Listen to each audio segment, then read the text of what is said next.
In this episode of OG55, longtime friend of the channel, Cliff, aka Kiki and Luca, is on the show. We're talking all about Tokyo Disney, his trip to that resort. We're talking DAS over there. We're talking Fancy Springs. We're going to talk about it, break it down up next on OG55.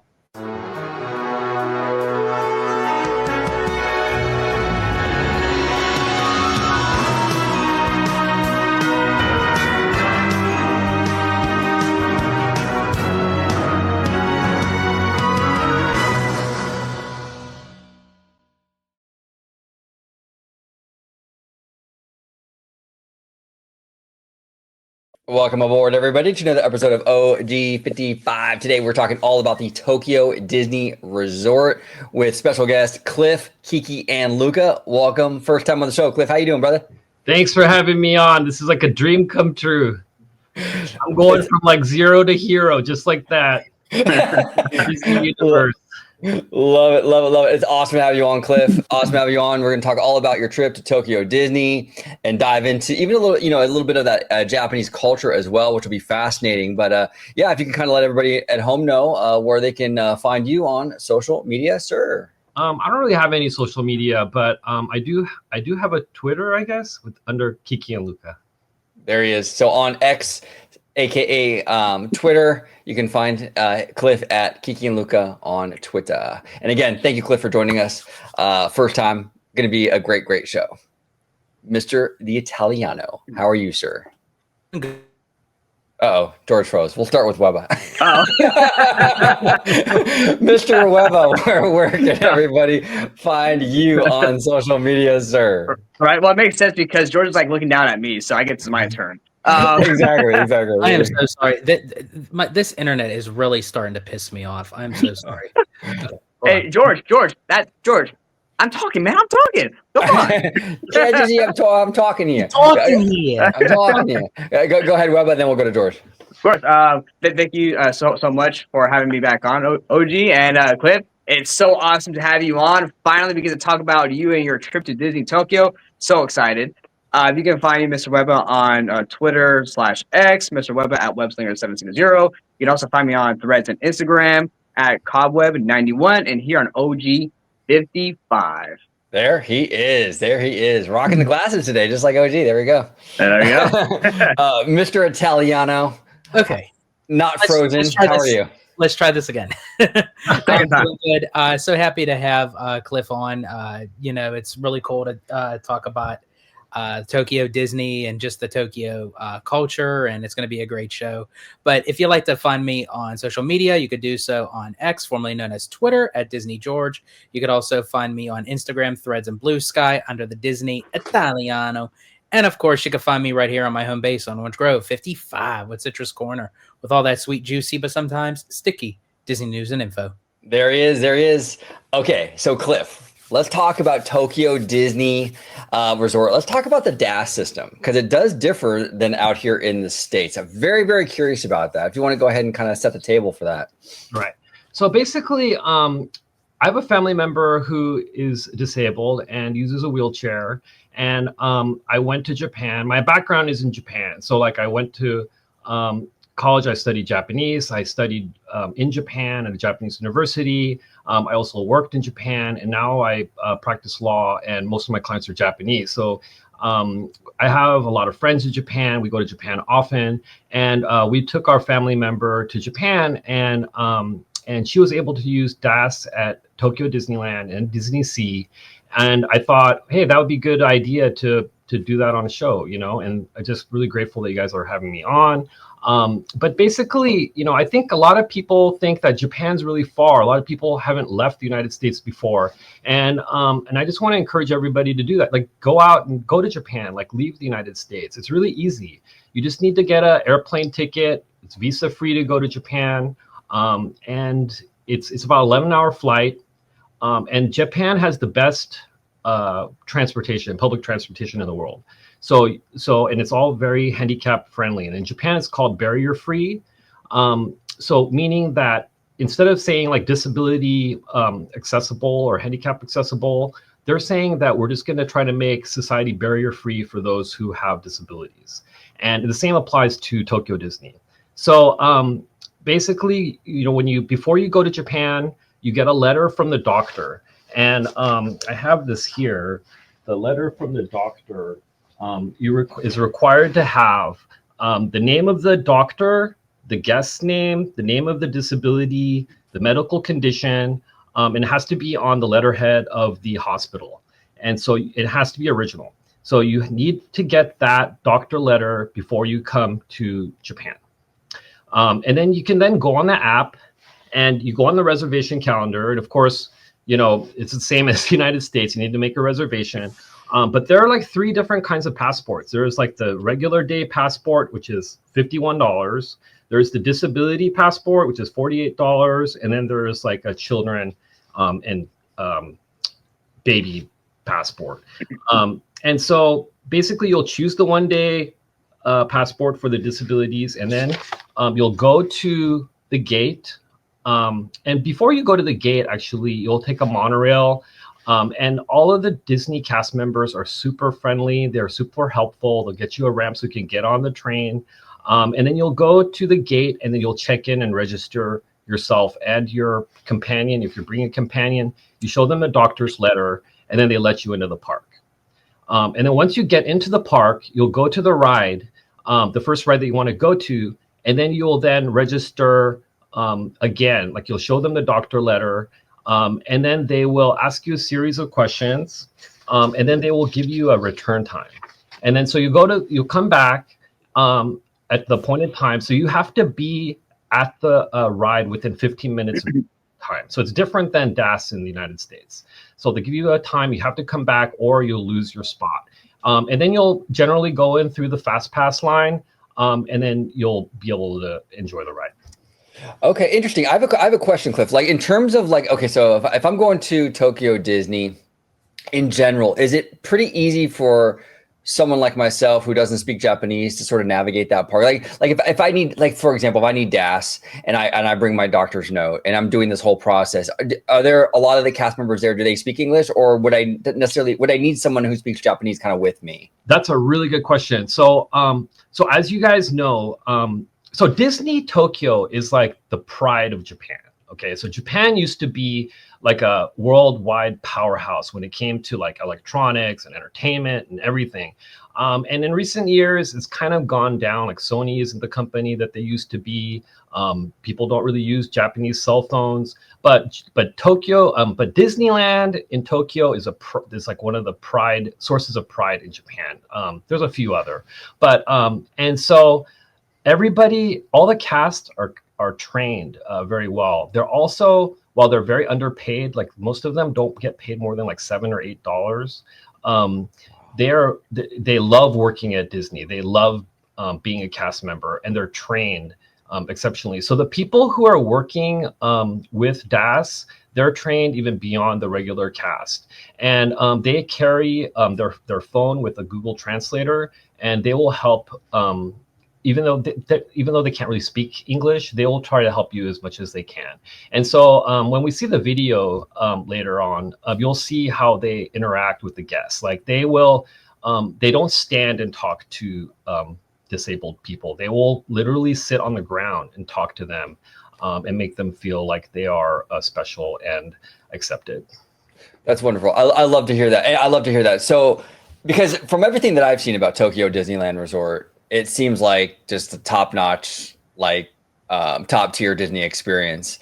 The cast members, from what I'm hearing from you, it's definitely that. The cast members also are top-notch Disney. That Disney difference that we come to expect, right? So they love working at Disney. They love Disney. They're working there because they love Disney, and what they're doing is they're selling the dream of Disney.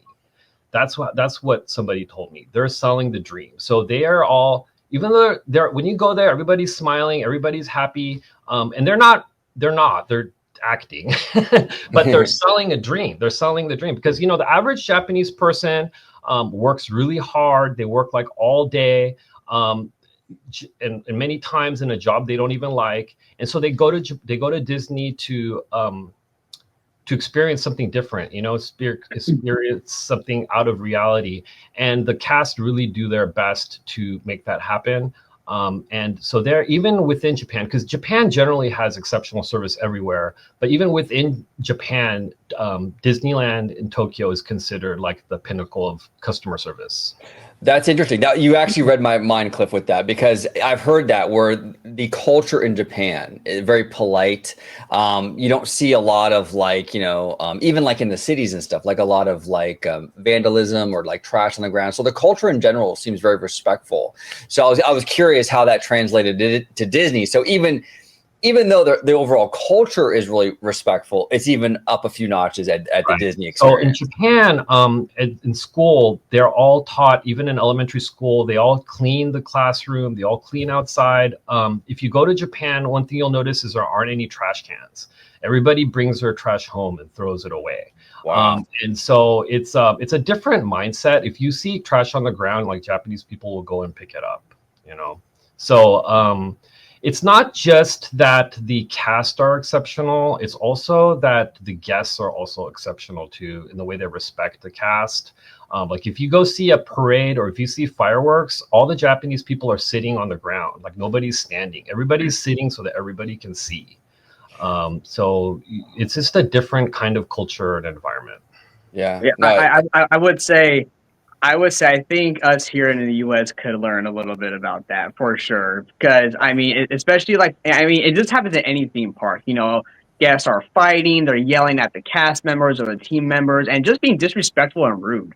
It's like, and there's no reason to be like that, right? And I feel like that with that cultural difference in Japan, that only elevates to that Disney high standard that Disney seeks that they seek out to be. So yeah, I hear the same thing, Cliff. That if there's a parade or a show, everybody sits down. If there's a long line, everybody just waits and stands there. There was always like an orderly fashion of doing things. So yeah, that's awesome, and I can't wait to go. With these guys here and go check it out one day for sure. Yeah. Oh, it's definitely on the bucket list for sure. And like you said, Cliff, like you only live once. You gotta try this stuff at least one time. Yeah, exactly. And and so I used to live in Japan in the 90s, and it was basically 100 yen to the dollar. So that means probably nothing to you, but but at the time, like you could get lunch for 10 or lunch or dinner for $10, right? In the United States, like in the 90s, it wasn't that much. And in Japan, it'd be like 1,000 yen. And now maybe lunch in the United States is like $15 or $18. But in Japan, it's still 1,000 yen. But the thing is it's 155 yen to the dollar. So that doesn't mean anything to you either. But it means that the yen is very weak right now. The dollar is very strong. And so so essentially, like that same lunch that was 1,000 yen or $10, you can get in Japan for $6.50. So it's just everything is so cheap. So that's why you see so many people from the United States going to Japan, because everything is so cheap. Also, there's no tipping in Japan. So it's like $6.50 is a $6.50 because there's no tipping. Oh, that's interesting. So is it in Japan, is it just customary, like just out of courtesy or manners not to tip, or is it something that is forbidden to do? Yeah, generally nobody tips. And I think if you tipped, it would be not accepted. Okay. It's not part of the culture. Okay, that's interesting. Mr. Italiano, what are your thoughts so far on the experience with DAS and just the culture in general? Honestly, I'm just like absorbing everything in, like everything that Cliff is saying. It's like I'm just trying to take in as much as I possibly can, because Tokyo has been on my bucket list for quite some time now. Not even just with Disney, but just Japan in general. Mm-hmm. But everything that I've heard thus far is basically how I always surmise Japan to be, that they are like eons aside from everybody else when it comes to living, to with technology, and then as you were mentioning, Cliff, even with the Disney like we have the Disney difference out here, but I mean it's a whole nother level of a Disney difference out there. So definitely the more I hear this, is the more I'm getting hyped up to actually experience it for myself. Now I have a question for you, Cliff. Is there anything in Tokyo Disney that is done differently as far as like park operations that is done differently than the US parks? Okay. So you're probably talking about maintenance, because maintenance is an issue at the Disney parks. And I was talking to my friend about this too, but as you probably have heard, all the rides in Japan are perfectly maintained. So it's just, even though they have a lot of the same rides, like for soaring, for example, the screen is like so much brighter and more vivid in Japan. On like Midway Mania, the rides work much better. Like you can actually see better, you can shoot better. It all works much better. But everybody knows that. Like everybody talks about how everything is better maintained in Japan. But what they don't talk about is another reason why it's better maintained in Japan is because of safety. So in Japan, safety is really, really important. It obviously is here too.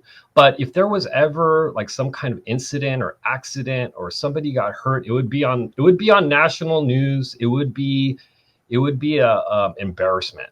So even in Japan, like it's they try to avoid accidents or issues like that. So that's another reason why everything is just maintained much better, just for safety reasons. So Cliff, I have two questions for you. One's about DAS, but I'll have that be question number two. Question number one is, how is the operations in terms of guest flow and guest traffic? How do the cast Okay. members there manage that? Because I know that park's so crowded. There's a lot of Yeah. guests there. Yeah. Well, so, we've been talking about like how great it is there. So like the tickets are cheap. Like I like the one day ticket is $50 to go Oh my gosh. to Tokyo, Japan. I mean, it varies a little bit. Like some days it's more, it's like $60 or something, but that's like a day pass to go to the Disney park. Talking about how the cast is awesome. We're talking about like, I mean, it's just an amazing, like, we haven't even talked about the theming or like Disney Sea or like how much money they spend on the parks. Like, we can get into that a little bit later, but there are negatives too. And like if you go to TripAdvisor, you'll see a lot of negative reviews. Like you'll see a lot of 1-star reviews. And the reason is the parks are crowded. And so if you go on the Disney app right now in Tokyo, you'll see like a 3-hour wait for Indiana Jones. And it's like, Oh. and so I mean, somebody like OG who likes ambience and like wants to go walk around the park or do like the train or whatever, you'll love it. But getting on the rides is like 2 hours or more for soaring. It's like 2 or 3 hours for Indiana Jones, and you can't even get into Fantasy Springs unless you have a Premier Pass, which is a fast pass, or you get in on a standby pass, or you got a VIP like I did. So in terms of the crowds, it is like very, very crowded. But that said, Tokyo Disneyland is more like Magic Kingdom. So it's not like Disneyland. It's much more spread out. I think they modeled it after Magic Kingdom. So there's more space for people to get around. Okay. Interesting. Great. Now with my question back to the DAS thing is, do you feel, and since someone in your family was able to use the system and you're there, do you feel like because the way it's set up, it's more easily manageable by the cast members, and there's not a way to cheat the system? I mean, I'm sure people will always find a way to cheat a system, but since this is more strict and controlled, that it's harder for guests to do that. Yeah. So like I said, you need to get if you're a Japanese, you actually have to get a disability certificate. But if you're coming from abroad, there's no form. You just bring the doctor's letter. And so I think that avoids a lot of issues. But it's not on your phone. So you have to register for each ride. You have to go to each ride physically. You have to check in, and then you have to come back at the time that they tell you to come back at. So, but in general, when we were doing it, there weren't a lot of people using the disability access system. It wasn't like long lines. There was maybe like 2 or 3 people ahead of us at the longest. So Wow. So with the DAS, right? Japan, they have a lightning or a premier casting, right? Right. Okay, so how does that work in conjunction with the DAS? Like, is that split? Are they in separate lanes or the same lane? It's the same lane. Oh, same lane. Okay. Yeah. You return and use the fast pass line when you come back. So Cliff, because out here we have a huge amount of DAS people in the system, You were mentioning a little bit ago that there's not as many over there in Japan. That's interesting. Is that? Do you think that's a cultural thing in the sense that they live maybe like a healthier lifestyle out there, so there's less issues, or is it just something that like I find that fascinating? It is fascinating. I really don't know, but I will say that Japanese people in general are very honest, and so like I've gotten drunk and lost my wallet like 3 or 4 times while I was in Japan, and you always get your wallet back. Always the money's in there. Like you could leave your I left my suitcase on the train and I lost it for a while, and it was there when I came back. It's just a different society. People don't take advantage of the system like that. But I can't say for sure. Okay, yeah, that I find that interesting. The different dynamics, So OG going out. Sorry, OG. So going off that after a question to Cliff. Yeah. I'm thinking what could it also be too that because you have to get like the doctor's note and certificate and all that stuff, that there's a different criteria on what meets the standards for that, unlike here. Right. So so this is the handbook. So this is a handbook. You can actually once the video ends and the video is posted, I'll put a link in the comments. But there is some criteria. It says it is for people who let me see here. Because I think the one here, OG, right? I think it's like a kind of like what is it, like mental cognitive stuff, I think. Yeah, there's a different approach for here it is. It goes okay. Eligible guests, holders of a physical disability certificate, mental disability certificate, or certificate for the cognitively challenged. Okay. Interesting. Now I have a question about that too. Sorry, OG. No, you're good. So I know that here, it kind of depends. Like the DATS here, you can get a DATS here if you have a disability in that regard. But they say if you have a physical disability where you can't like walk, if you're like in a wheelchair or whatever, then they put you through like a different lane, so to speak. So is that the same thing in Japan? Right. So to basically answer your question, I redacted the information on here, but this is what we brought. We brought just a letter from the hospital, from the doctor, saying this person has a disability. And when the cast looks at it, they use their phone. And I think they're just keying on the word disability. But like I said, you need to have those specific things on there: the name of the doctor, the guest name, the name of the disability, and the medical condition, which an original copy, not a copy. So as long as the word disability is in there and maybe like an explanation of what your disability is, you should be fine in Japan. They're not that strict about it. They're not questioning people about it. As long as you have the letter, you're fine. Yeah, and that goes into like what we were saying earlier too, or what you were saying earlier, Cliff, which is the culture being different and people not abusing the system because it's just a different culture. So they don't really they don't feel the need to have to really grill someone on it. They trust. That's right. Yeah. That's interesting. Now with this too here, I believe once you sign up for it and you're approved, George, correct me if I'm wrong, is it like you have it for like 60 days or something like that and you have to keep renewing? How's that? Do you know what that process is like in Japan? You have to renew, you have to register every day that you're there. Oh. Yeah. So the day that you're there, you register, and then you don't have to show the disability certificate anymore, the doctor's letter anymore, because you're in their system.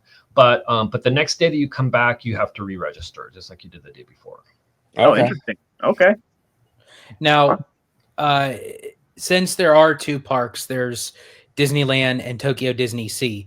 So I assume that if you have to do that every day, depending on which park you're in, that's the park you would register, correct? Correct. Okay. Now, speaking of Tokyo Disney Sea, because you had mentioned it, I've heard from many people that, it's one of the most technical, high volume kind of theme park the Imagineers have ever made. They said that photos and video doesn't do it justice. Obviously, I'm going to ask you, can you clarify actually seeing in person that it is the best Disney park? So I wrote this down. So in 2001, Disney Sea had the construction cost of about $4 billion. So that was $4 billion in 2001. All right. So Animal Kingdom cost $800 million, DCA cost $1.4 billion, and Hollywood Studios cost $600 million. So it's like that's how much money they put into Disney Sea. It was basically more than 3 parks like put together. Is how much money they put into that park. You know, that's wild to me, because it's kind of like with DCA 1.0, right? The cheap came out expensive on that one, right? Because yes, right, they spent $1 billion on it, and they cut corners. It didn't look like they even spent $1 billion, to be honest. But okay, you know, that billion was probably some of the infrastructure too, maybe incorporated, because it was pretty slim. It was pretty slim in that park when it first opened, but they saved a dime on that park, and then ultimately had to go back in. What, like in six years later, 2007 is when they started to spend $1 billion to like basically bulldoze almost the whole thing and redo it. So it's like they had to spend another $1 billion anyway to fix it. It would have been smarter, like what Tokyo did, just to spend the 3 or 4 billion or whatever it is to make it a good park in the first place. You know, it doesn't make any sense. Right. So, sorry, Cliff. I want to ask you, could this also be the difference between, you know, corporate America and Japan, where Japanese really pride themselves on their work and their architecture and their, you know, their in-depthness into stuff, right? Where the U.S. is like, I want to save as much money as possible, do it the cheapest, right? And then now look what happens. You have to spend more money in the long run fixing everything, you know? I'm curious, Cliff. That's a great question by Ebba. The corporate culture. I mean, does the Japanese culture kind of bleed into that corporate culture as well in that way? That's a really good question. So I know Steve Jobs, right? He used to say he really respected Japanese companies and Japanese culture and how they built things. And he would say that quality is never used in Japanese marketing because everything is already quality. You already know you're going to get something that's quality from a Japanese product. Right. But then at the same time, like, why would you want to make something low quality? Right? Isn't that really weird? And so this is which is kind of like what we got with DCA is like low quality. So it's just a different mindset.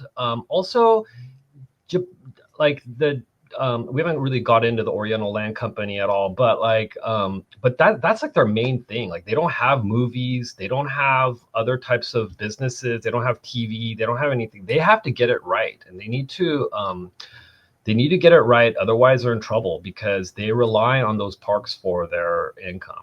But talking about Mr. Weba, about your question too about going cheap. So everybody knows that Oriental Land Company, maybe not everybody, but Oriental Land Company owns Tokyo Disneyland and Disney Sea. Disneyland doesn't own it. They license it to Tokyo Disneyland and Oriental Company, right? So everybody kind of knows that. But do you know why? Do you guys know why they gave them a license and they don't own it? I'm not familiar with it. No, I don't know. It's because at the time in the 70s, Disney, the Walt Disney Company, didn't want to put money into it because they didn't want to take the risk. And they were already putting money into like Epcot. And so they said, just give us like a steady flow of money through licensing. And it was like 7%. I think they wanted 10% and 5%, but I think it ended up being like 7%. I may be wrong about that. But they just wanted a steady stream of money and no risk. That's why they licensed it and didn't put in their own money, because they don't want to put their own money to invest into it. But the thing is Disney Tokyo, the Oriental Land Company, paid off their debt in 3 years because they were so successful. Wow. And so, so it was kind of a blunder that they didn't try to get a ownership stake. So Disney wanted to minimize or completely, basically eliminate the risk, right? Which is interesting. And not put any money in. That's wild. So Tokyo Disneyland Resort, well, the first park, Disneyland, opened in, if I'm not mistaken, was it 81 or Yeah. 82? Let me see here.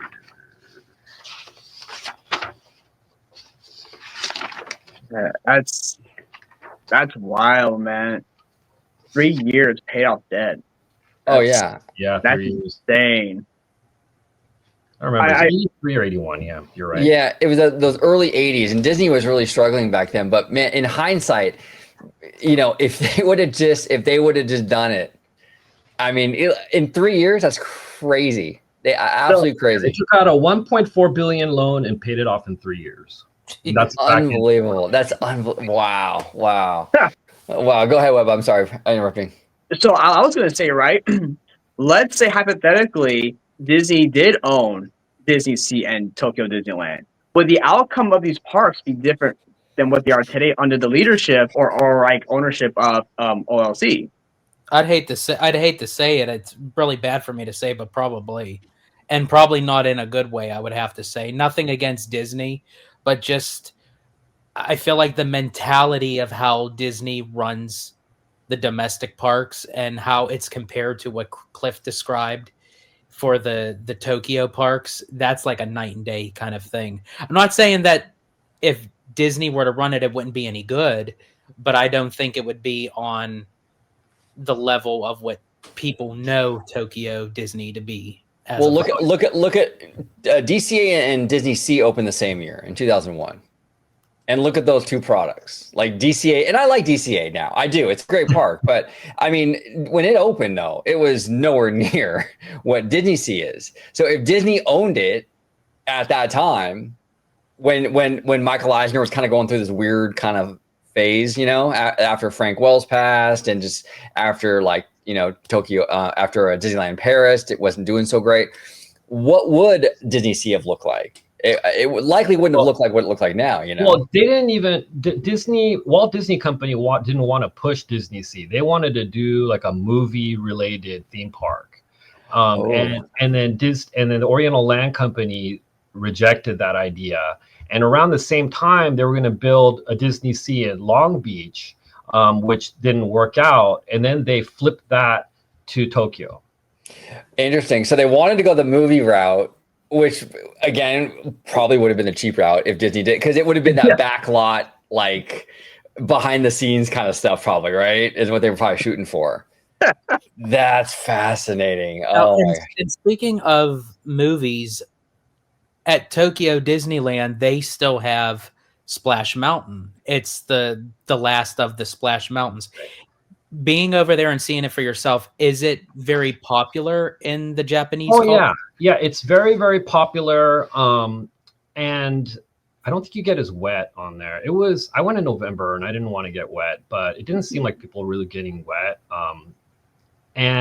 But I've heard this before, but people say that Tokyo Disneyland is like a Disney museum because all the attractions are kind of like in their original form. So Splash Mountain is still there. Pirates still has the same scene with the pirates chasing the women. Roger Rabbit still has her wearing her dress. So and we still got Critter Country there with a Critter Country Jamboree. That we still got that there over there in Japan. So a lot of the rides are in their original form; they haven't changed. Now, Disney now Museum. do you think that Cliff, do you think that's because one, they always maintain the rides, but two, because again the cultural difference? Like, I don't see Japan having like the woke stuff or this weird thing we've had in the U.S. for like the past, I don't know, like 10 years or so, where like this is offensive, that's offensive, or like the kind of clash of cultures, I guess you could say here. Where in Japan it's more of a homogenized culture, and that stuff doesn't pertain to them. That's correct. So Japan is a island country. They don't really have very much immigration. It's all Japanese people. And they just enjoy Disney the way it is. They don't really overthink it. But that's a different country. It's a different culture. I don't know which one is better, but it's just a different mindset. Yeah. Wow, that's wild. Yeah, I mean, it makes sense. Out here we have a lot of social like social, like cultural, social stuff out here that pertains to us because we are so diverse out here in the States. Where, like you were saying, Cliff, like Japan is an island country. It's mostly Japanese people, so they're dealing with a different set of circumstances. So it just makes more sense. Now, do they have a people mover still over there, or No, I didn't or see did they ever have people one? mover. No, Okay. it's a people mover. As Okay. far as I could, when I was there, I didn't see it. So Okay. Interesting. Go So, ahead, so I want to ask, while you were there, could you notice, or did you notice that if Disney Tokyo, Disney Tokyo or Disney Sea, do they have any more room for like expansion, possibly? that's I don't really know, but it's I don't think so. I don't really think so. But that's not something that I really know too much about. Yeah. No, And no. even the other thing Speaking is, of, it's like it's when I'm in Japan, when I go to the parks, just to let you know, you have jet lag, and the jet lag is really bad. So like I'm like a walking zombie over there. Like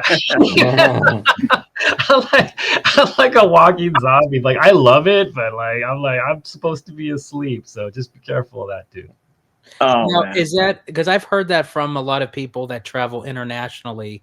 They say there's like a strategy that, like, depending on when you arrive and you kind of work backwards to know what time it would be where you live, and then go 24 hours after before you actually even do anything, um, to actually like sleep. So I don't know. Like, is that something that you usually do? Like, No, but so anyway, like their rope drop is brutal. Like people are there like really, really early. And security takes a really long time. So I just sleep in, I just roll in around like 10, 11 o'clock, just avoid it all. I just awesome. avoid it all. Yeah. now, And we're gonna Ebba, get into the VIP thing, but like well, I that's really what I was wanted to. actually. Sorry, that was actually what I was going to ask, because Ebba had mentioned about park expansion, and recently Tokyo Disney Sea did with the Fantasy Springs. But I've known that a lot of people, like when it first opened, there was a lot of confusion, there was a lot of chaos of getting through it. Can you take us through like what you decided to do and Yeah. the different levels and tiers to actually experience it? Sure. So it was very, I'm a Disney fanatic. That's why I watch your guys' show like all the time. All I'm doing is watching this stuff and like, and my, and I originally was I really wanted to see Fantasy Springs. I didn't want to be left out. And I know that those tickets are limited. They sell out right away. A lot of people are very disappointed. Like if you go on TripAdvisor or Google, like you'll see a lot of people are really disappointed because they can't go. And there was a whole reason why they went to Tokyo, maybe even, and they're not able to go. So they're understandably upset about it. And so I said, I'm going to go. I want to go. And so there's this VIP package that I bought. And I originally was going to take my wife and my kid, but they were like mocking me, saying like, you're so crazy about Disney. So I just decided not to buy their tickets. And I just bought my own. So, but just for context, so they give you for $800. I paid $800, and it was going to be $1,600 for the three of us, but I just paid for myself for $800. I got a hotel at Toy Story Hotel, which is one of the Disney hotels. I also got park entrance for both parks. I got entrance to Fantasy Springs. I also got 3 fast passes that I could use at Tokyo Disneyland, which I used for Beauty and the Beast, because Beauty and the Beast is also like 3-hour wait. And that's considered like one of the best rides in the entire world as well. And they also give you dining reservations. So everything is very difficult in Japan. Like it's very difficult to get a dining reservation. It's very difficult to get into Fantasy Springs. So I just got the package, and it was like $800. But the hotel by itself would have been like $300 or $400. So I didn't really think it was. I thought it was a good deal because it gives you access to Fantasy Springs like the entire day. You can go on as many rides as you want. You get the fast pass, the Frozen ride. You get the fast pass, the Peter Pan ride. You get the fast pass, the Tangled ride. as many times as you want. So I could have ridden Frozen ride like 20 times, like literally. I could have just kept on going on it if I wanted to. I mean, I already rode on it twice. And they also give you like a drink ticket, so like you can drink as many drinks as you want, like not alcoholic, but like well, that's interesting. I actually was going to ask you about that. Do they allow alcohol? They don't allow alcohol. Yes, they have alcohol both parks. But you can go to any quick service. You can use this ticket and get as many drinks as you want. So like I got a bunch of drinks. They also give you like these gifts, which are kind of cool. Like they give you these gifts, and like a bag and a couple bags and like I'm not really sure what these are, but I got it for free. And so I thought it was a really good experience, and it got me into Fantasy Springs, and it's ending, I think, in March. The VIP package. Man, so I don't know if they're going to have a new VIP package after that, but this one is ending in March, like March. That sounds amazing. I tell you what, you do $800, George. Correct me if I'm wrong. I don't think $800 is getting you all that here. Like, yeah, $800 would just be one night at the Grand Floridian. Right, exactly. Yeah. Well, they also had a breakfast too. You got a free breakfast too. It was a really good deal. I was very happy with the deal. It was a very good deal. So I'm telling you, we're all moving to Japan. I'm telling you, bro. We're gone, man. It's happening, dude. It's happening. But you don't have to. I mean, going back to the original point, like I really want to encourage those with disabilities to go to Tokyo Disney. I really think that you can save the money. You can maybe get a plane ticket for like $1,000. You can get a hotel like during off season for like really under $100 easy. Like I said, the disabled passes are like $40, $50. It's $50. It's like so cheap. So you can, I don't want to sound like a timeshare presentation because, but I really want people to consider going. And you don't have to do the VIP package. You can do the regular tickets. You can show up early and get like a fast pass to get in Fantasy Springs. Okay, yeah. That's what I was just going to ask you. So if you don't get the VIP package, you can try to attempt to get the special ticket to get in. Now, since the VIP package is only going to last to March, could that essentially mean that you could have a much easier access to get into Fantasy Springs afterwards? It's possible. I have no idea. Okay. But it's very difficult to get in now. All the fast passes are gone like within like a half an hour of the park opening, and people line up like 2 hours before. It's like it's basically it's just you think people are crazy about Disney in the United States. It's just like 2 times as crazy over there. Wow. They show up early. They're willing to wait 3 hours for a ride. They just love Disney. Man, Cliff. Okay, so when we complain about, because I complain about it, for example, when me and George were at the parks a few months ago, and we were there and we watched Fantasmic, and then it was just crazy packed, right? We were just barely moving. We were like penguins, just like, moving through the crowd. And is that what Japan, like Disneyland Japan Tokyo, is like the whole day? No. You can walk around pretty easily. It's just the ride wait times are just unreasonable. Wow. And like I said, I actually printed it out, and it's like, I'll just read a couple of them.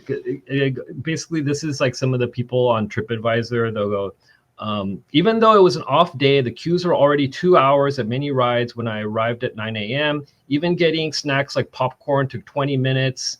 Signage is poor. Staff was poor. I mean, you'll see like all these things. Like my husband and I had high expectations for Disneyland Sea in Tokyo, but our visit turned out to be a disappointment.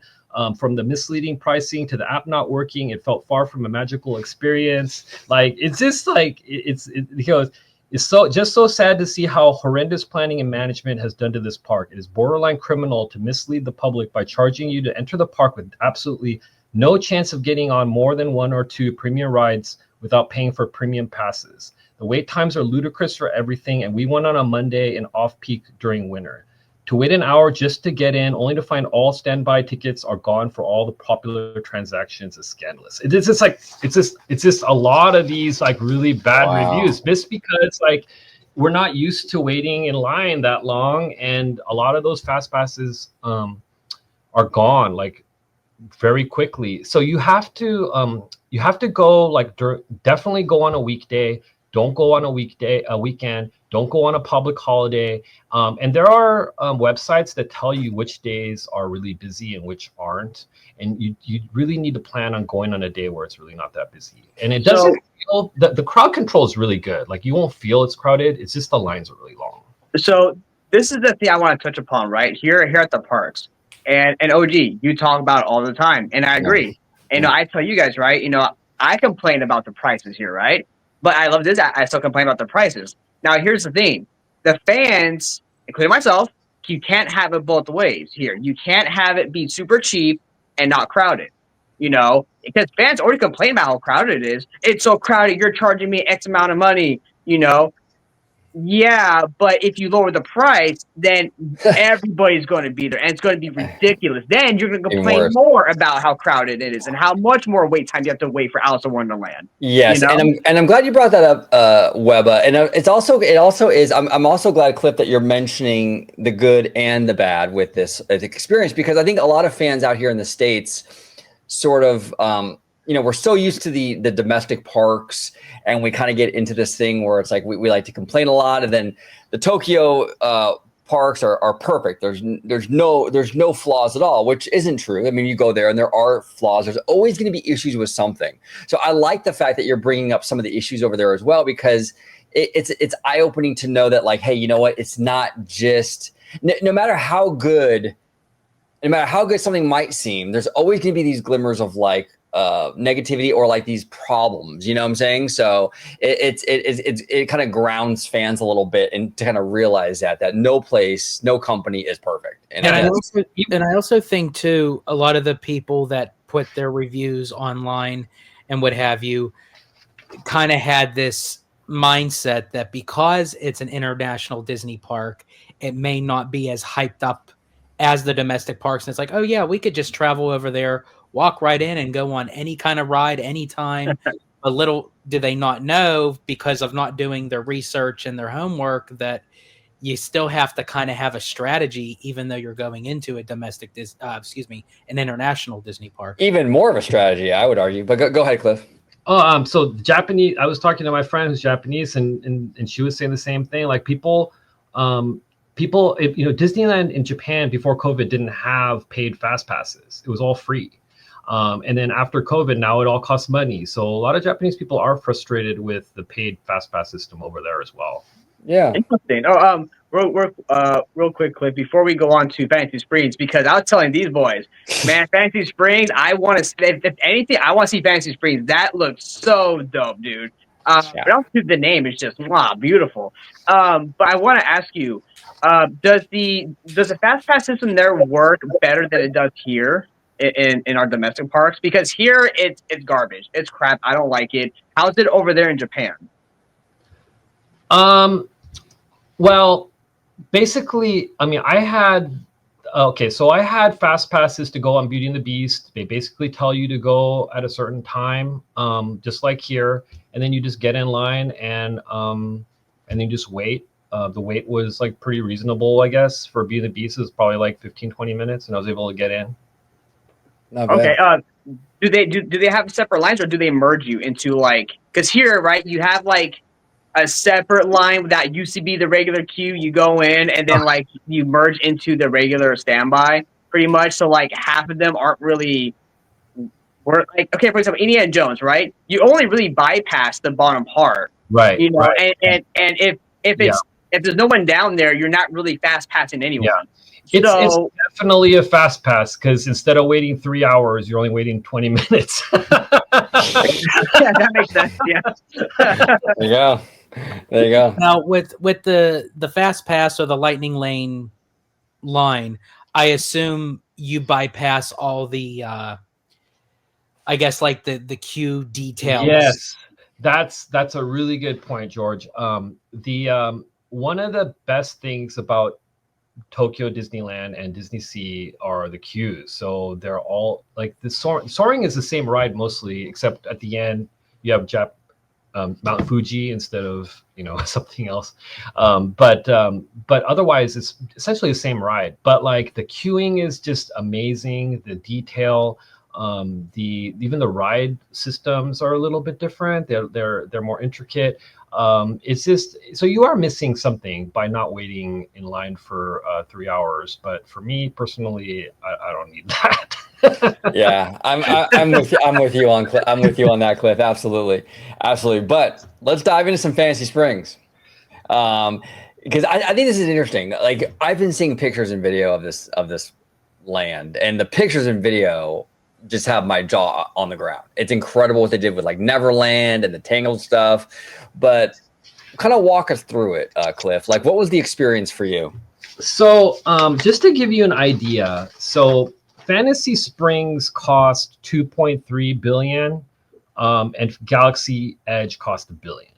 So it's basically more than twice the amount for Galaxy's Edge. It also has, instead of 2 rides, it has 4, and it also has, I think, 2 quick service or 2 or 3 quick service, 1 sit-down restaurant. And so it really is like a land should have like 3 or 4 rides. It should have like a sit-down restaurant. It should have a couple quick food service. So it's really done well, and it really enhanced the park. All the rides are like really good quality. So the Frozen ride is so I'm not a fan of Frozen. Okay, so I went on it twice. I was like, I'm good. My son went on it. He's like, I'm good. We're not like big fans of Frozen. I don't have Anna in my bedroom or anything. It's just not my thing. Okay, but everybody calls it like the best book report of the movie that they've ever seen. They said it's like it's like Disney Imagineering like unleashed with no budget, and it's true. It's awesome. It's beautiful. And I should stop right there, because it is like objectively it is a wonderful ride. It's like they had no budget, but for me personally, I kind of like the one in Walt Disney World because it had that drop, which is super fun, and the one in Tokyo doesn't have that drop. And you also go backwards too. The backward drop, yeah. So it's like, I'm like, the drop is coming, and then there was like no drop. And I was like, what happened to the drop? There's no drop. And so, but no, it's an amazing ride. A lot of people are saying it's like the best ride in the world. They say it's better than Beauty and the Beast. And I'm sure people who love Frozen will love that ride. It's a boat ride, just like the one in Florida, but just the scenes are much more beautiful. There's more scenes. It covers more of the movie. And then there's the Peter Pan ride. So the Peter Pan ride is, they say it's like the Spider-Man ride in Florida. Yeah. And I don't know if you guys are familiar with that ride. And I guess that's right. But for me, it was kind of like the Spider-Man ride at DCA combined with like soaring or something. So you feel like you're flying over London. It's really cool, actually. Like you wear 3D glasses, and then you feel like you're with Peter Pan, and you're like flying over different stuff, and you actually feel like you're flying. So I actually really enjoyed that ride. I thought it was a really good ride. So when you describe it as the ride system of Spider-Man, is it almost like the exact feel, or is it less? Is it more tamer?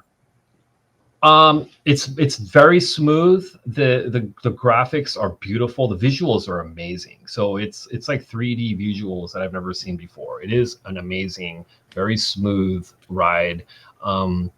It was done really well. I enjoyed that ride a lot more than Frozen, to be honest. Well, and it's interesting because that's the rumored ride system for our Avengers Infinity Defense attraction, right? Yeah.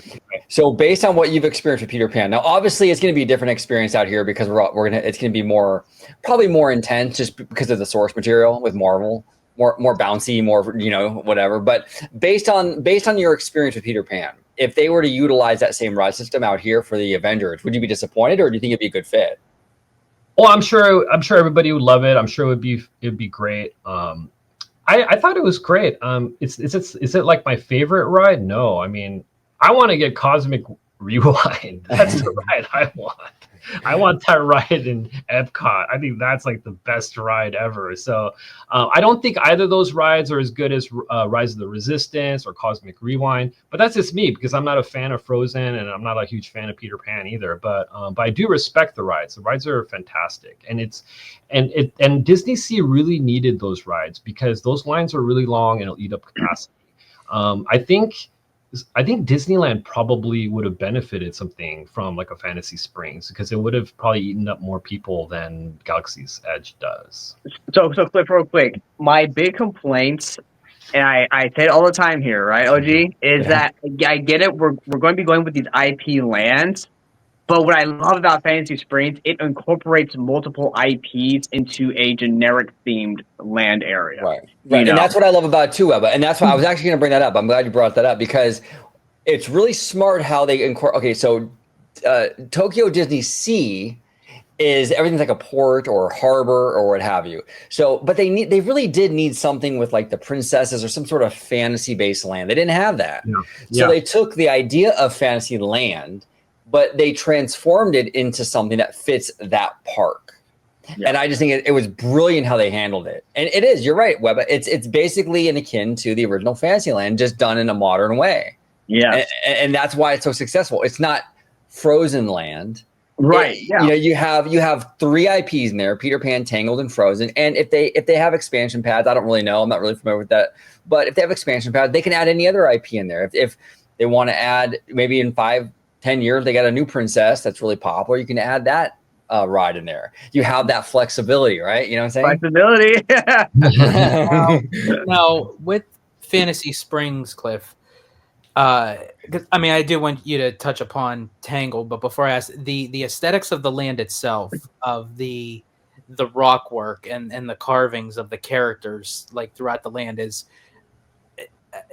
almost like they have the characters like become the land itself, and I thought that was very fascinating. How was that for you? Yeah, it's just, I mean, the whole Disney, that's correct. And the whole Disney Fantasy Springs, all of Disney Sea, in fact, it's just, you guys are going to love it because you guys are diehard Disney fans. You care about all those details and everything. And it's just amazing. It's like when you go, when you first go to the Grand Canyon, and you're like, oh, I saw it in pictures. It was like, okay, whatever. But you go to the Grand Canyon, and you're like, oh my God, this is like the most amazing thing ever. I don't know if you guys felt that or not. But when I went to the Grand Canyon, I thought this was just amazing. And that's how you feel when you go to Disney Sea or you go to Fantasy Springs. Like, oh my gosh, this is just amazing. It's just you can't believe somebody actually built that. Yeah, well, and it's a great point, Cliff. And that goes for a lot of things, like you said, the Grand Canyon and just about everything. Like, so many times, especially in this day and age with everyone has pictures and videos, but when you go and you experience something yourself, you're physically there, it hits so differently. Like I knew inside and out what Pandora was going to be. I've seen countless pictures, countless videos of that land. But when I walked in physically into Pandora, I was like, oh my God, this is crazy. You know what I'm saying? It hits differently when you're there in person. So I definitely want to make it down there and check this stuff out for myself. Because we can look at pictures all day long. It's never going to feel the same way. It's never going to feel the same way. You know? Go ahead. Oh, no. Good. Finish your thought. One more thing is Disney Sea is more considered a park for adults. There's more thrill rides. There's more adult rides in that park. So I'm wondering, and I have no information about this at all, but if they included Disney Fantasy Springs to appeal to more children. Yeah, no, absolutely expanding that demographic. Smart, very smart move. What say you, Italia? So I'm more Team Tangled than I am Team Frozen.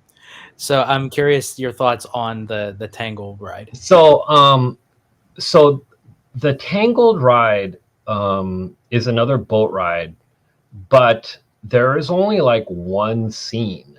so it's like super short. Like if you watch the video on YouTube, like I would suggest you don't watch any videos on YouTube. I would just suggest you just go.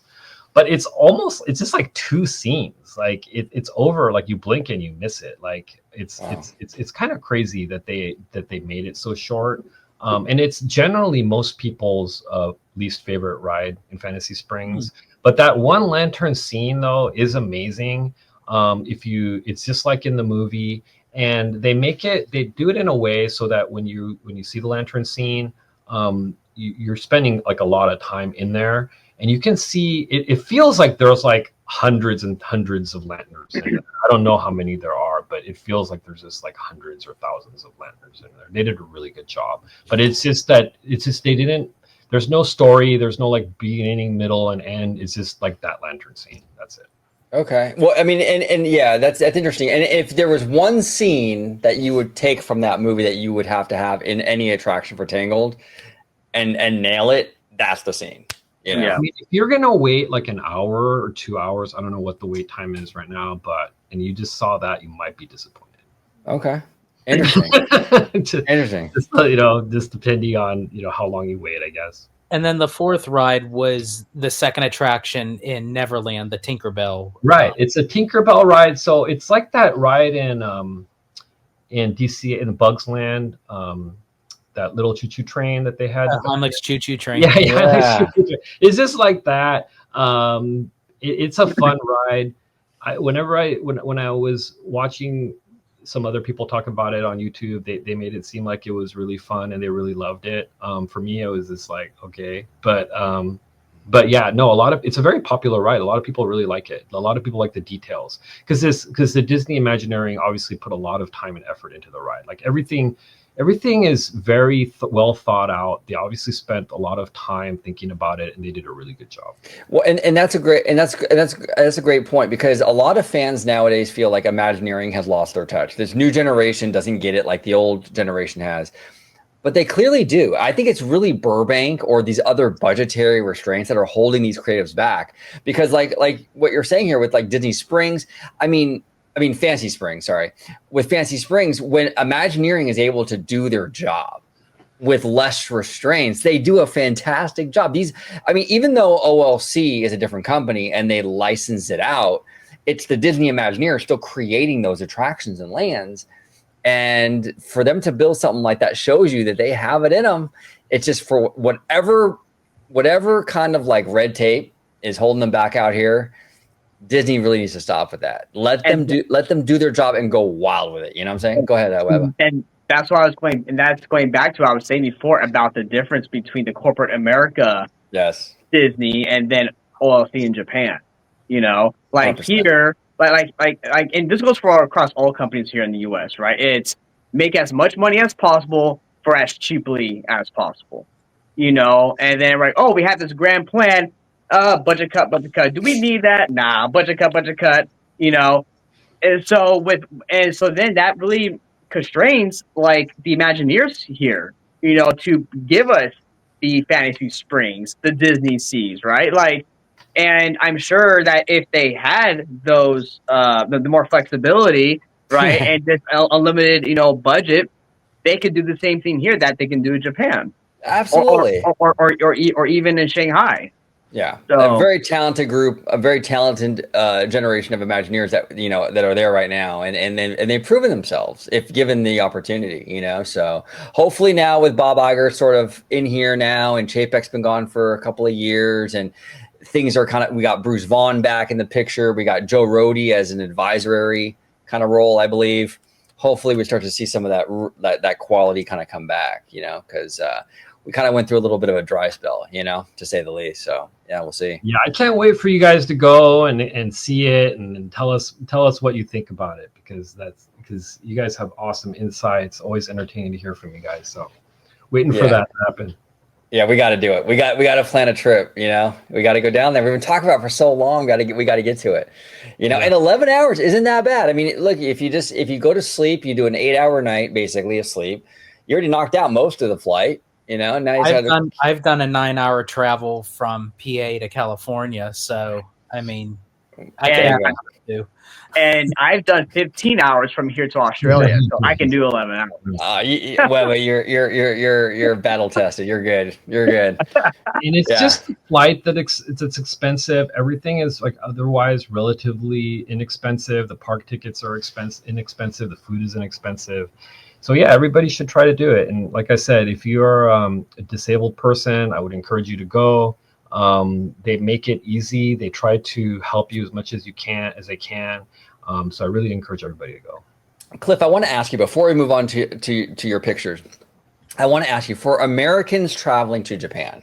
Now, this doesn't go just for Disney. This goes for just in general. If you're going to Tokyo, the city, even if you're not going to Disney necessarily, what advice would you give to them? Because one of the things that really bothers me with a lot of tourists is that they go to a lot of places sometimes and they don't.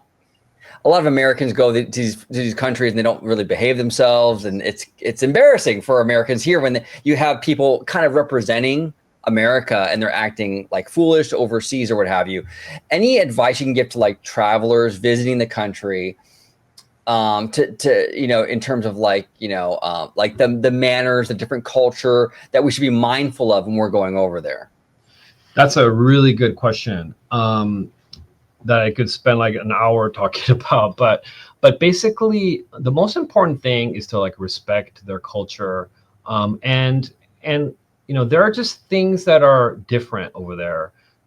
They do things different, they think differently, but there's nothing that's like worse or better. It's really not like it's better here or worse there, or worse there, better here, or whatever it is. It's just different. You just have to respect their culture because you're a guest in their country. Right. That's if you're just, people will try to help you. People will try to because it's a very accommodating and welcoming culture. So they will try to help you. They will try to make you feel like a guest, and so you should respect them like you're a guest. Okay, well said. And we'll bring Mr. Weber back. Sorry, but really quick, adding to that, for people traveling over to Japan, again, just in general, what is the proper documentation to travel? Is it just a basic passport? Is there anything more that needs to be? No, that's all you need. You just need your passport, and you do not need a visa to travel to Japan. And you are able to stay in Japan for 90 days. As a tourist, you can't work, obviously, which is ample time for anybody.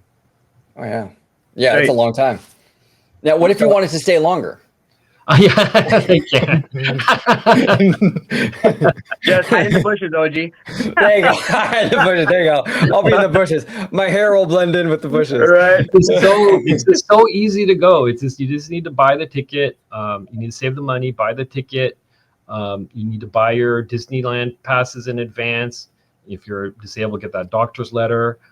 Book some hotels. If you book a hotel and you have a disability, get what's called a barrier-free room, and that's it. And all the public transportation, like I said, is like the best in the world. It's very easy to get around. It's a very safe country. There's practically no crime at all. Everybody should try to do it. Absolutely. Well Awesome. said. So I have one more thing before we move on. Sure. As a huge Indiana Jones fan, Cliff, were you able to go on Temple of the Crystal Skull? I have to know, if you did, what did you think of it? It's an amazing ride. I mean, I like the Disneyland one too. The best thing about the Crystal Skull is the inside. The inside is wonderful, but the one in Anaheim is good too. The best thing about Indiana Jones in Tokyo is there's a single rider line, and nobody uses it. Like the Japanese people, for whatever reason, they won't use a single rider line, so you can bypass the 2 to 3 hour wait. Just use a single rider line and then get through. How come we don't have that? What's up with that? Come on. I'm telling you, man. Indiana Jones used to have the single rider line. They got rid of it. I don't know why they don't use it anymore. Well, George, it sucked. I remember one time I used the single rider line. It took me I think 25 minutes, and I was the only single rider. It was like they put me with all of the disability people. I was like, yeah, because you end up going up on the elevator. I've always used it when I would go by myself. I never had an issue with it. That's interesting. Yeah. In Tokyo, there's also a short roller coaster. It's called like Raging Spirits. Spirits, yeah, Raging Spirits, yeah. Which is it's fun. It's like a short coaster. It has a one loop. It's fun. Oh, that's interesting. It has a loop. I didn't know it had a loop. That's kind of cool. Okay, is that Indiana Jones themed or no? Yes. It is. Okay. oh, wow. Okay, cool. All right. Well, let's dive into some of your pictures, Cliff. All right. Yeah. Now, this is courtesy of Mr. Webba. Thank you, Webba, Mr. Webba. Appreciate yes, this. he pieced it all together. We got some great music to go along with it. Now, Cliff, I just want to say, if there's anything you want to stop along the way, just say, "Hey, OG, pause it." I'll pause it, and we'll talk about it. Here we go. Wait, OG, hold on a second. Are you going to sure. full screen it or no? Am I gonna what? Are you going to full screen it or no? No, this is the most I can do it as, actually. Oh, okay. Yeah, but yeah, this is the most I can do it out without losing us, here. Oh, I see. Okay, cool. Okay.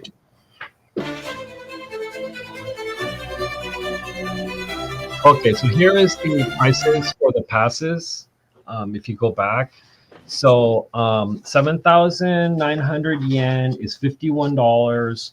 10,900 yen is $70.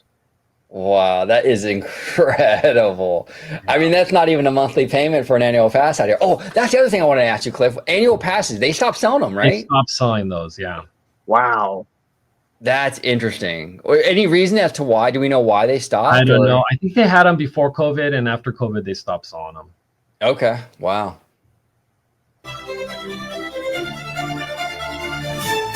Oh, so this is the manual, and they will show you exactly what dimensions all the rides are, so that you can see whether you fit or not, whether you will be able to transfer by wheelchair. Okay. Interesting. Okay. They think of everything. That's perfect. I was actually it was funny because I was actually for Forbidden Journey, my first time ever going on it. I knew I was going to go on it, and I was looking at those vehicles going, "Oh gosh, they look claustrophobic." But I didn't know how big they were because you just see pictures, you see, you know what I'm saying? I like that they do this because like you can kind of gauge it before you even get there. Like, will I fit? Will it be claustrophobic or will it be? That's cool. I like that. Give me 1 second. Okay, so that's like the page that describes like what a disability is and who's eligible. Gotcha. Okay. The disability access service. Okay, cool. Perfect.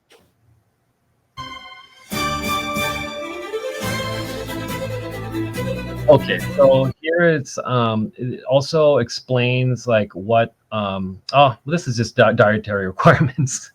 Okay. Like if they sell vegetarian meals and things like that. Okay, there we go. Well, that's interesting though that they accommodate all different diets and stuff. I mean, I know we do out here in Anaheim, but that's cool that they do that over there in Tokyo as well. Very, very cool.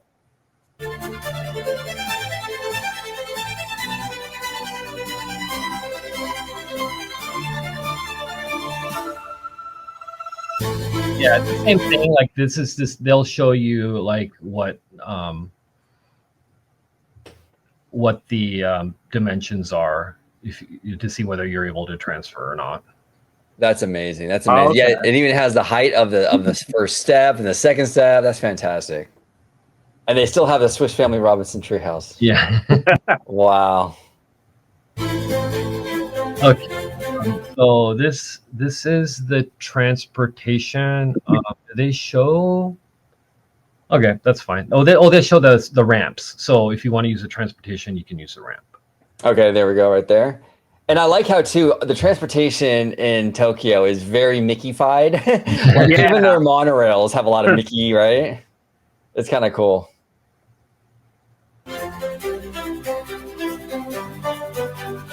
Oh, those are the guest counters. So if you need to talk to somebody about help with your disability service, you can go and talk to them. Okay, so it's all laid out. You know exactly where it is. Cool. And that's for rental wheelchairs and motorized wheelchairs. We didn't use that, so I'm not too familiar with that. Okay, and they even like assistant dogs, like service dogs. Awesome. Now these are restrooms? Oh, with wheelchair access. Okay. Yeah, so these are the types of restrooms that they have and whether they're accessible by wheelchair. Okay, cool.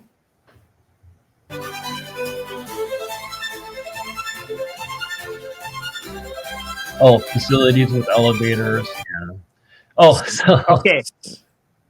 Okay, that's Oh, fine. so this is basically like to show you like for wheelchair access and stuff. Yes. Okay.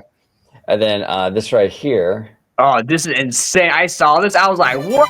Yeah, so this is just an example of how long the waits are. This is just Wow. boring. Unbelievable. But look at that building though. That is gorgeous. Yeah. That's unbelievable. See, I like Cliff, I'm such a vibes guy. Like I wouldn't have to ride You'll love it. You'll love it. Yeah. I wouldn't have to ride anything. I could walk around and just look at everything.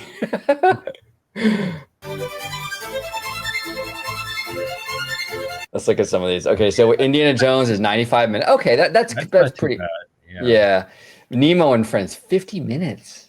What kind of ride is that? Is that kind of like our submarine voyage, kind of, or a little different? Yeah, I didn't ride that. I didn't want to wait 50 minutes. I think, correct me if I'm wrong, it's sort of something like Despicable Me. Oh, okay. Kind of like where you're like, it looks like a theater, like one big theater simulator, and you're looking at a screen. Gotcha. Like that. Okay, gotcha. So it sounds like you made the right call, Cliff, by skipping it. Right. Okay, so we got Stitch Encounter. They still have Stitch Encounter. Wow. Star Tours 20 minutes. That's not too bad. The Happy Ride with Baymax. Now, this is basically Mater's Junkyard Jamboree. Happy Ride. Yeah, but it's really fun. The music that they have, everybody sings to it. It's like, it's really, really fun. I wish they could do like a Mater overlay because it's close to San Francisco, but I'm sure that'll never happen. Now, let me ask you a question, Cliff. I'm kind of curious because, like, out here, we love Baymax, you know? I mean, we were just talking about, George and I, or we were all talking about how San Francisco has been a huge hit, you know, out here in DCA. But is Baymax, like, massive out there? Like, do they love him, or is it not? I don't know if they love him, but they love this ride because this ride is one of the premier pass rides, and you would never get that for Tow Mater. Wow, that's they wild. have, I think, 6 different songs that they play, and all the Japanese people know the words to the songs, and they sing to it, and it's really fun. You'll love that ride. That's amazing. That is absolutely amazing. So I have a question. Why is Monsters Inc. 75 minutes? Oh, they have a good one out there. Yeah, actually. they have a good one out there. Yeah, it's definitely, use a flashlight. It's kind of like Buzz, and you shine your flashlight on different items, and it's really fun. Oh, okay. That's cool. Yeah, that's actually the ride system that I think they should use for Luigi's Mansion if they bring it out here to Universal with the flashlight. Be kind of cool. We got Peter Pan's Flight, 45. Beauty and the Beast, 140 minutes. Wow. Pinocchio's Daring Journey. Now, is that the same as ours, Pinocchio's? Pinocchio's is generally the same. Yeah, the one that's different is Snow White. Snow White's the scary version. Oh, okay. And I was kind of scared. I was like, get me off this. This is scary. And Pooh's Honey Hunt is trackless. I think it was one of the first trackless. Oh, that rides. is like it's a top. It's that or Beauty and the Beast, which are the best rides. It's such an awesome ride. I mean, Beauty and the Beast is the best ride, but Pooh's like right behind it. It's a great ride. It's like our Pooh, but like just on steroids. This is crazy. It's like Imagineering actually had like a reasonable budget to do it, and it's just amazing. That's incredible. So we got the original Splash Mountain, 95 minutes. Beaver Brothers Explorer George, no jokes.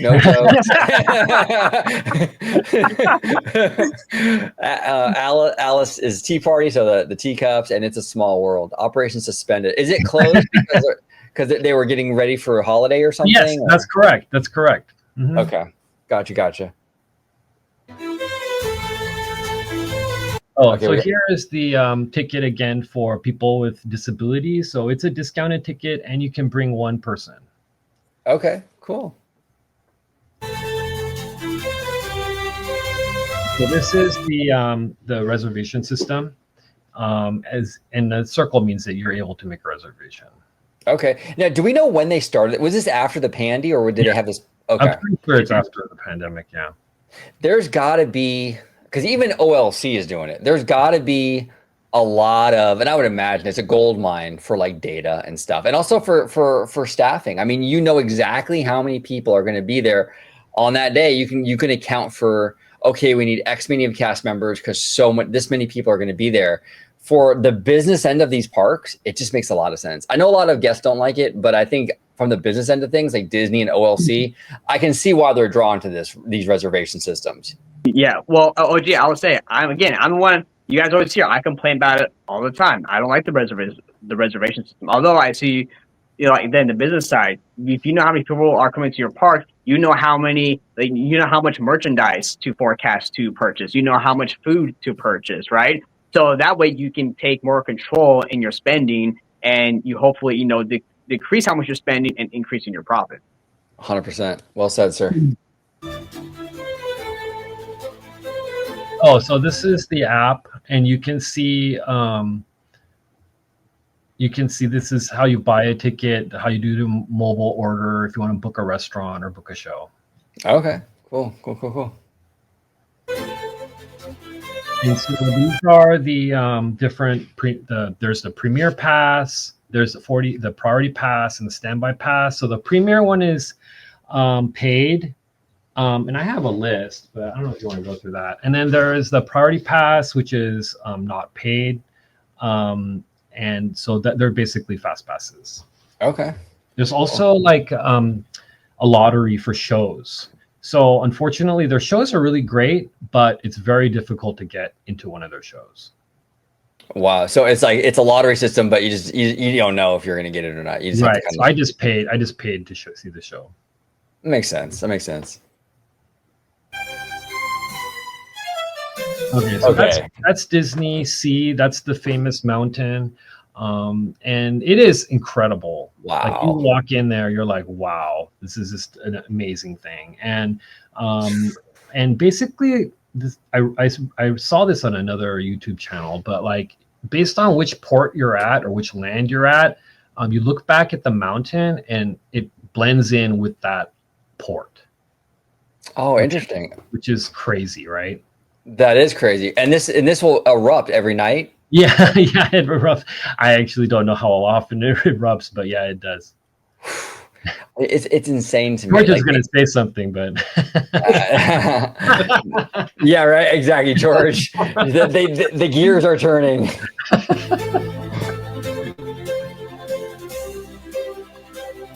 Oh, that's me. I'm not sure why these. I think I gave you the wrong video. Hey, you know what? I just took what you gave me, bro. Because none of these are like the actual like DAS photos. Are there any like naked pictures of my wife in this video? No. But was there? No, you actually watched till the end. Okay, all right. Okay. Oh, wait till the end. Yeah, she's pretty hot though, Mary Poppins. I have to say. Yes, she is. Okay, so that's Tokyo Disneyland. Okay, Ooh. So this is Main Street there. It rains a lot in Japan, and so there is a covering on Main Street. Makes sense. Look at that tree. My gosh, gorgeous.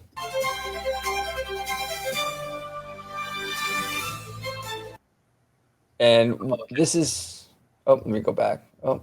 There we go. Oh, there we go. Perfect. So this is really good. So they will ask you which box applies to you. This is when you register, and this is just done at the very beginning, like okay. When you register.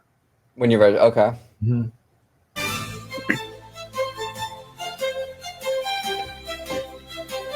Okay. So this is the monorail.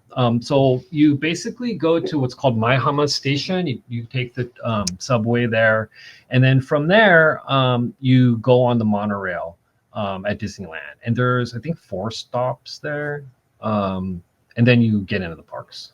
Okay.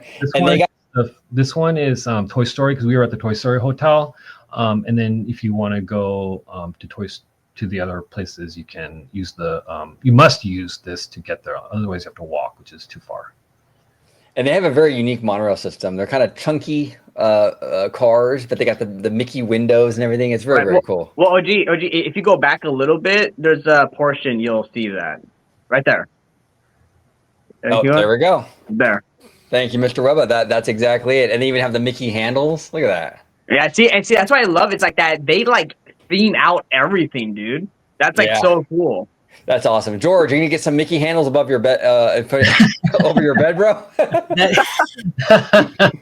Talk about staying in theme, man. I'd be doing wonders on those things. Oh.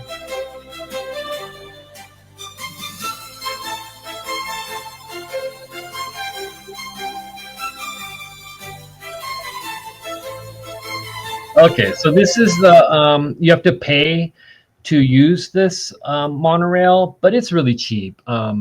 It's like $2, like 300 yen is $2. Oh, okay. Cool. Now, is there? I'm curious. Cliff, is there an app or something that you could get? Like, we go to Tokyo or Disney. Is there an app for like the conversion rates and all that? And Yeah, like, yeah, you can actually get an app and then just use that to. But Japan uses a lot of places use credit cards. You can just use your credit card, or there's a lot of international ATMs. Like all 7-Elevens in Japan have ATMs that you can withdraw money from, and the exchange rate is pretty good. So it's very accessible. Money is very accessible. Is there a charge fee if you use a credit or debit card? I'm sure that there is some kind of fee, but I didn't really notice. It wasn't that much. Yeah, and it might also depend on what company you have. Right. Like maybe Correct. Capital One doesn't, but That's Bank right. of America. That's Yeah. absolutely right. Yep. So, Cliff, I have a question. The monorail. How comfortable is it, and how fast is it? It's like 3 minutes from stop to stop. So it's like I didn't really need to sit down. I just stood up. It was okay. Yeah. All right. One more question. This is kind of a nerdy, just kind of better than our monorail, because our monorail doesn't even have windows, does it? Our monorail gets really hot out here in California. It's really hot. So when you use your credit card, right, out here, does it show up as a dollar amount on your statement? Yes. Yes. Okay. Mm-hmm. Interesting. Okay, I was curious about that, or if it had like little like the 300 yen. Okay. Well, I would think, because when we're in Australia, my bank converted to US dollars. So Cool. Australia, they have notes. Their dollars are called notes. So when I went and bought Subway, it was like Australian, dollars or notes, but my conversion on like my bank, it was like 11 US dollars. Gotcha. And it's advisable to anyone going over there, I would imagine, to call your bank before you go to make sure they don't flag it as like. Yes, do that. Yeah. Yeah, 100%. Well, but you said do that like you've learned that by the hard way, no? Or no, it's just like no, it's just something that because that way they don't flag your stuff, because you're out there, yeah. Yeah, and then it's like, wait a minute, hold on a second, you're too poor to be out there. Why are you out there for? Exactly. I know my bank would definitely look at me like that. Wait, you ain't got money. Come on, who is this? Okay, so this is when you enter the park, and they will check to see whether you qualify for the because you're entering with the disabled discounted ticket. So they will ask for the doctor's letter at this point. Okay. Cool. Okay, and this is us going to the ride. I think this is Star Tour. Oh no, this is Monster Inc. And they are checking to see. They're either registering us or checking to see whether we have the reservation. Now that's the phone you were talking about that they use, right? Correct. Okay. Yeah, I'm digging that hat, the little Monster Inc. beret. That's kind of cool. Of course, like OG, you're like, ooh, I like that.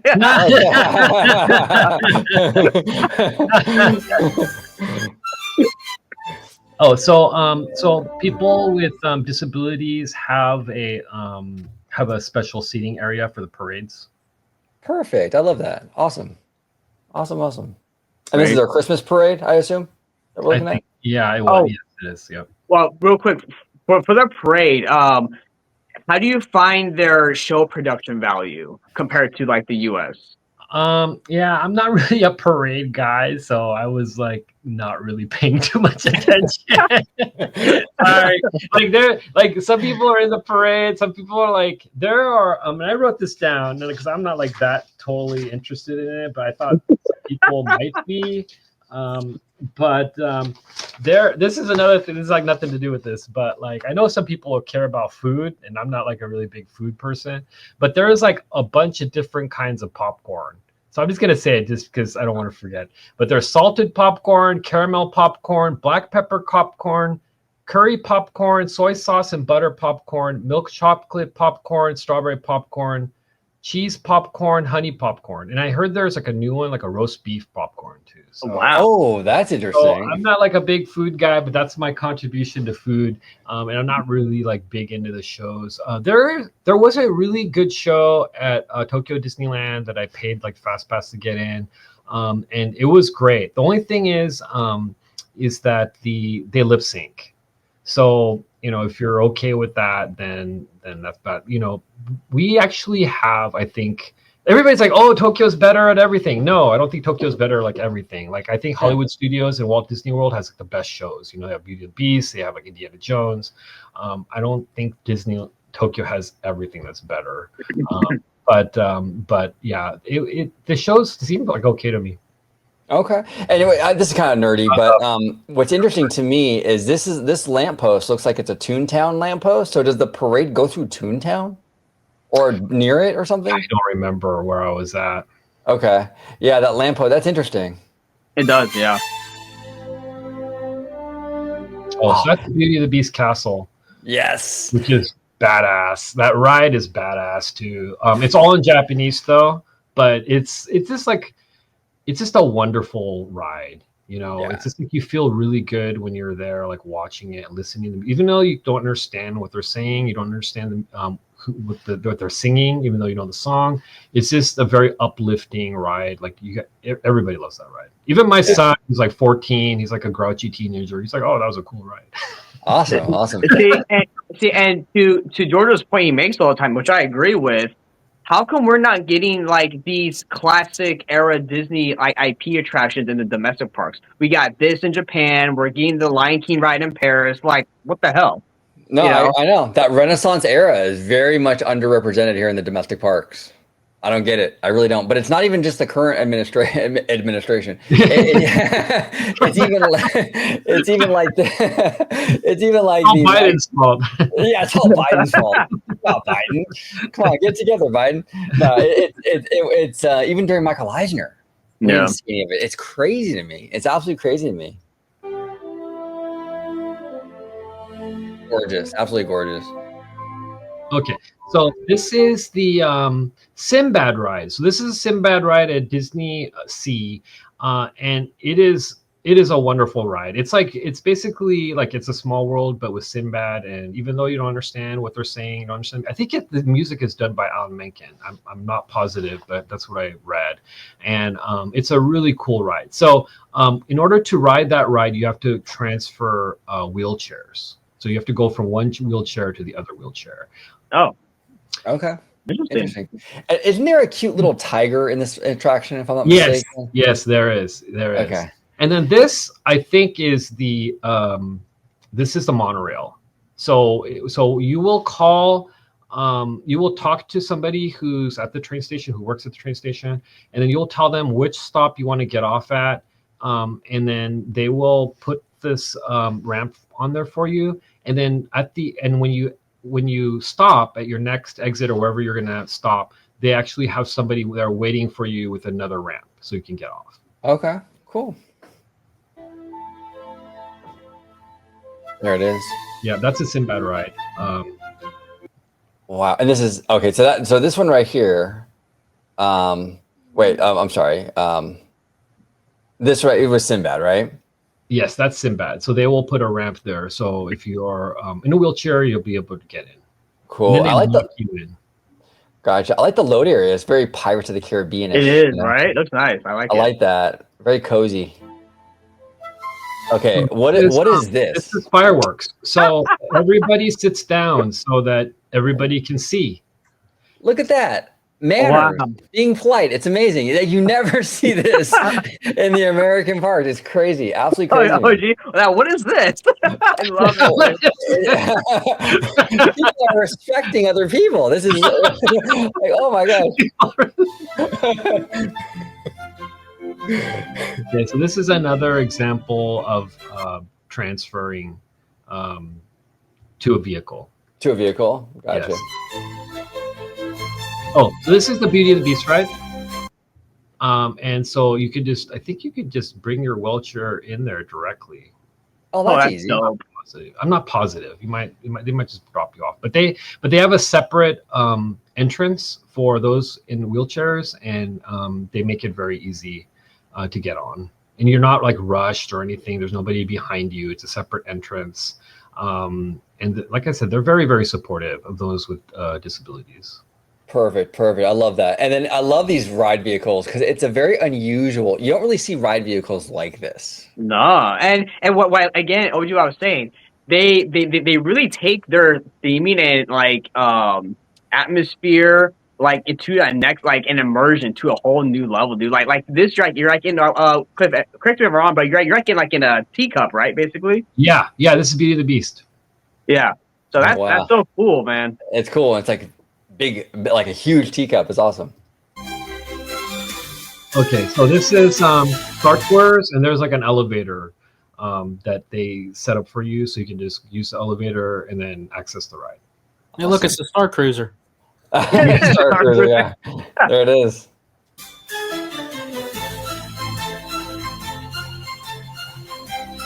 By the way, Eva, this music is badass, dude. I'm like is just badass. jamming out to it, you know?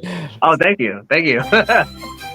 Okay, so like I said, this is another ride that this is another place where we were registered for the ride. So like I said, every ride you have to talk to a cast member. There's a designated cast member that you talk to, and then they will schedule your ride. And basically the ride, the wait time will simulate like whatever the actual wait time is. So it's not designed for you to skip the line.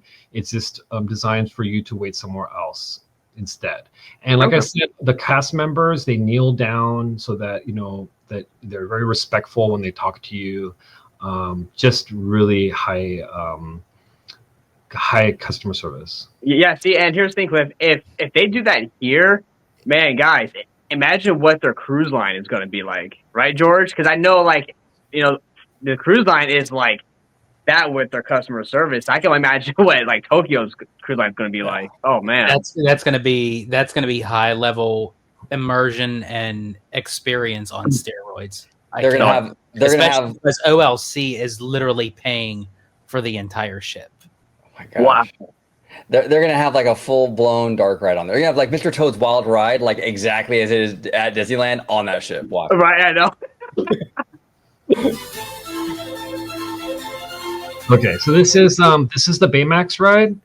And they stop the ride, they bring your wheelchair over to the vehicle, and they let you get on. Okay. So Interesting. Okay. very accessible. Cool. Now, when you said that people sing, like, is it just the cast members or like everybody? Oh, everybody. They all know the words to the songs. It's amazing. It's amazing. It's like I actually had I mean, I'd already been on Beauty and the Beast like 4 times or something. So but the last I went, so I like I said, my wife and my kid, they go shopping. They don't want to go to Disney like every day. But I went like more than I probably should have. And I had like an extra Beauty and the Beast fast pass, and I had a Baymax fast pass. And I was a little bit tired, but like, I'm gonna do the Baymax fast pass. I did it, and then I just went home before I did the Beauty and the Beast fast pass because I was just so tired. But that's how much I like the ride. The ride is so fun and so energetic. It's just awesome. That's awesome. Very cool. Oh man, their Tower of Terror like just outdoes everything. I mean, look at that. Look at that facade. That's incredible. And I think that's the float, right, for the parade, the water parade. Yeah, right here. Yep. I wanted to ask you, Cliff, when it comes to like people like taking pictures or recording and what have you, do they still allow the same customs, or are there restrictions on? Right. I don't think you're supposed to live stream.